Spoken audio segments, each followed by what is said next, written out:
కాల్వ సుజాత గారు, అదేవిధంగా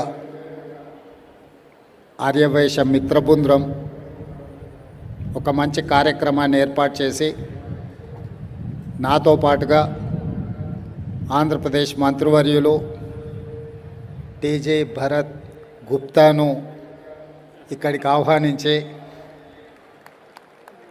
అదేవిధంగా పొంగులేటి శ్రీనివాసరెడ్డి గారు, దయానంద్ గారు, శాసనసభ్యులు సూర్యనారాయణ గారు, మాజీ శాసనసభ్యులు బిగాల గణేష్ గారు, ఇతర ముఖ్యమైన ఆర్యవైశ్య ప్రజాప్రతినిధులను, అదేవిధంగా వివిధ ప్రాంతాల నుంచి వేలాది మంది ఆర్యవైశ్య సోదరులు ఎల్బీ స్టేడియంలో ఈ కార్యక్రమంలో పాల్గొని చాలా ప్రశాంతమైన వాతావరణంలో క్రమశిక్షణతో ఈ కార్యక్రమాన్ని ఏర్పాటు చేసినందుకు మనస్ఫూర్తిగా మీ అందరినీ అభినందిస్తున్న. ధన్యవాదాలు మిత్రులారా. ఆర్యవైశ్య సోదరులంటే ఊరికొక్కరున్నా ఊరంతా వాళ్ళ చేతిలో ఉంటుంది. ఆర్యవైశ్య సోదరులు ఎక్కడ ఉన్నా ఈ రాష్ట్ర, ఈ దేశ ఆర్థిక వ్యవస్థకు వెన్నెముక లాంటి వాళ్ళు.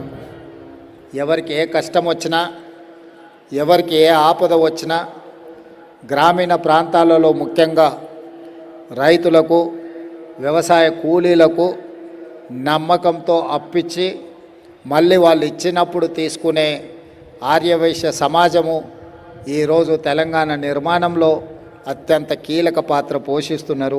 మీకు అందరికీ మనస్ఫూర్తిగా నేను ధన్యవాదాలు తెలియజేస్తున్నా. మిత్రులారా, మీరందరూ ఈ తెలంగాణ పునర్నిర్మాణంలోనే కాదు, ఈ తెలంగాణ యొక్క సంస్కృతి, తెలంగాణ యొక్క ఆర్థిక అభివృద్ధిలో మీరు భాగస్వాములు. ఈ మధ్యకాలంలో మొన్న జరిగిన మున్సిపల్ ఎన్నికల్లో కూడా 6 మున్సిపల్ చైర్మన్లు, 7 మున్సిపల్ కార్పొరేషన్లు ఉంటే ఒక మున్సిపల్ కార్పొరేషను ఆర్యవైశ్య సోదరులకు ఇచ్చి రాజకీయంగా కూడా మీకు గుర్తింపు, గౌరవాన్ని ఇవ్వాలన్న ఆలోచనతోని ఈరోజు మన ప్రభుత్వం ముందుకు వెళ్తుంది. ఈరోజు ప్రపంచంలోనే భారతదేశానికి గుర్తింపు రావడానికి, అదేవిధంగా రాజ్యాలు రాజుల చేతుల మారిన, రాజ్యాలు రాజుల నుంచి గుంజుకొని ప్రజాస్వామ్యంలోకి రావాలన్నా యుద్ధాలు జరగాలి, కుతుకలు తెగాలి, రక్తం ఏర్లై పారాలి, అప్పుడే అధికార బదలాయింపు జరుగుతుంది.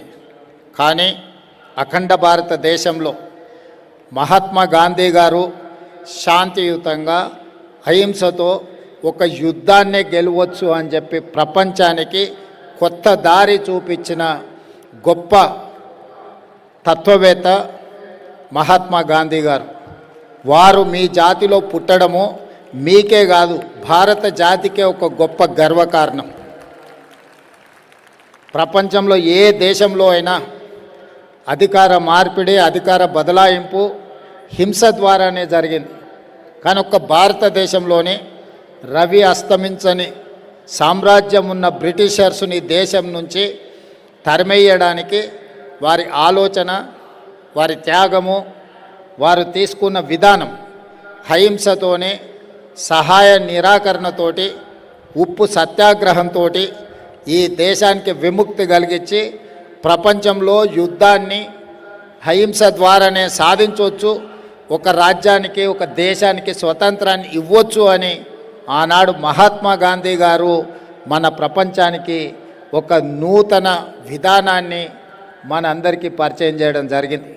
వారి వారసత్వంలో శాంతియుతంగా అహింసా మార్గంలో ఈ దేశ అభివృద్ధిలో కానీ, ఈ దేశ రాజకీయ వ్యవస్థలో మీరందరూ ఆనాటి నుంచి ఈనాటి వరకు అప్పుడప్పుడు మీకు అవకాశాలు వచ్చినా రాకపోయినా, మిగతా వాళ్ళలాగా అవకాశాలు రాకపోతే కూడా మీరు మౌనంగా అవసరమైనప్పుడు ఆ అంశాన్ని గుర్తు చేసే ప్రయత్నమే చేసిండ్రు తప్ప మీరు ఎక్కడ కూడా క్రమశిక్షణను ఉల్లంఘించిన సందర్భం లేదు. ఈ క్రమశిక్షణ ఈ రాష్ట్రం, ఈ దేశం యొక్క ఎదుగుదలకు, మీ గుర్తింపు, గౌరవానికి కారణమైంది. మహాత్మా గాంధీ గారే కాదు, పెద్దలు రోసయ్య గారు నాకు అభిమానం, నాకు ఇష్టమైన నాయకుడు. రోసయ్య గారు శాసనసభలో ఉన్నప్పుడు వారితో వాదించడం కానీ వారు ముఖ్యమంత్రిగా ఉన్నప్పుడు ప్రశ్నించడం కానీ ఒక గౌరవంగా మేము భావించేది. రోసయ్య గారు కూడా నన్ను అదే విధంగా వయసులో చాలా చిన్నవాడినైనా కూడా నన్ను వారు వ్యక్తిగతంగా పిలిచి సూచనలు చేసేవారు. అందుకే రోసయ్య గారిని చనిపోయిన తర్వాత తెలంగాణ రాష్ట్ర ప్రభుత్వం తరఫున అధికారికంగా వారి వర్ధంతి జయంతులను నిర్వహించడానికి తెలంగాణ రాష్ట్ర ప్రభుత్వం నిర్ణయం తీసుకోవడమే కాకుండా లక్కడికప్పుల చౌరస్తాలో అత్యంత కీలకమైన జంక్షన్లో మనం రోసయ్య గారి విగ్రహావిష్కరణ కూడా చేసుకొని తెలంగాణ ప్రజలకు రోసయ్య గారి స్ఫూర్తిని ఈరోజు మనము కొనసాగిస్తున్నాం. వారే కాకుండా టీజీ వెంకటేష్ గారు రాయలసీమలో వారు ఒక్కరే నాలాంటి మనస్తత్వం ఉన్నవాళ్ళు. ఆయన ఎవరినైనా ఎదిరించి నిలబడ్డ కర్నూలు జిల్లాలో రాయలసీమ జిల్లాలలో ఇతరుల ఆధిపత్యాన్ని టీజీ వెంకటేష్ గారు ధీటుగా నిలబడి రాజకీయాలలో రాణించి పోటీపడి గెలిచి ఈరోజు టీజీ భరత్ కూడా ఆంధ్రప్రదేశ్లో ఈరోజు మంత్రిగా రాణిస్తున్నారు, గుర్తింపు పొందినరు. అందుకే మిత్రులారా, ఈరోజు ఆర్యవైశ్య సామాజిక వర్గానికి తెలంగాణ రాష్ట్ర ప్రభుత్వంలో సముచితమైన స్థానం ఉంటుంది, గౌరవం ఉంటుంది. ఈరోజు మీ అందరి అభ్యున్నతి కోసం మన ప్రభుత్వం తీసుకోవాల్సిన అన్ని చర్యలను కార్యక్రమాలని తప్పకుండా తీసుకుంటుంది. ముందుకు తీసుకెళ్ళడానికి మన ప్రభుత్వం సంపూర్ణంగా ప్రయత్నం చేస్తుంది. అదేవిధంగా కాల్వ సుజాత గారు కొన్ని ప్రతిపాదనలు కొన్ని అధికారిక కార్యక్రమాల గురించి చేయాలి అని చెప్పి వారు విజ్ఞప్తి చేసిండ్రు. తప్పకుండా నేను చీఫ్ సెక్రటరీ గారితో రేపు ఎల్లుండి మాట్లాడి ఈ శాసనసభ సమావేశాలు ముగిసే లోపే అధికారికంగా ప్రభుత్వం తీసుకోవాల్సిన చర్యలను తప్పకుండా తీసుకోవడం జరుగుతుంది. మీ ఆలోచనలే ఈ ప్రభుత్వం యొక్క విధానం. ఈ ప్రభుత్వంలో మీ గుర్తింపు, మీ గౌరవానికి, మీ అవకాశాలకు ఎలాంటి భంగం కలగకుండా చూసే బాధ్యత మా ప్రభుత్వం తీసుకుంటుంది. ఇంత మంచి కార్యక్రమం ఈరోజు మీరు ఏర్పాటు చేసి ఈ కార్యక్రమానికి నన్ను ఆహ్వానించి మీలో ఒక్కడిగా మీరందరూ అభిమానించినందుకు మీ అందరికీ మనస్ఫూర్తిగా మరొకసారి కృతజ్ఞతలు, ధన్యవాదాలు తెలియజేస్తూ మీ అందరి దగ్గర సెలవు తీసుకుంటున్నా.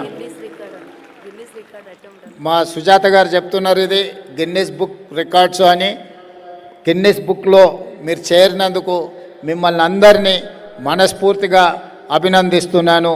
మీ అందరికీ అండగా తెలంగాణ రాష్ట్ర ప్రభుత్వం నిలబడుతుందని తెలియజేస్తూ మీ అందరి దగ్గర సెలవు తీసుకుంటున్నాను.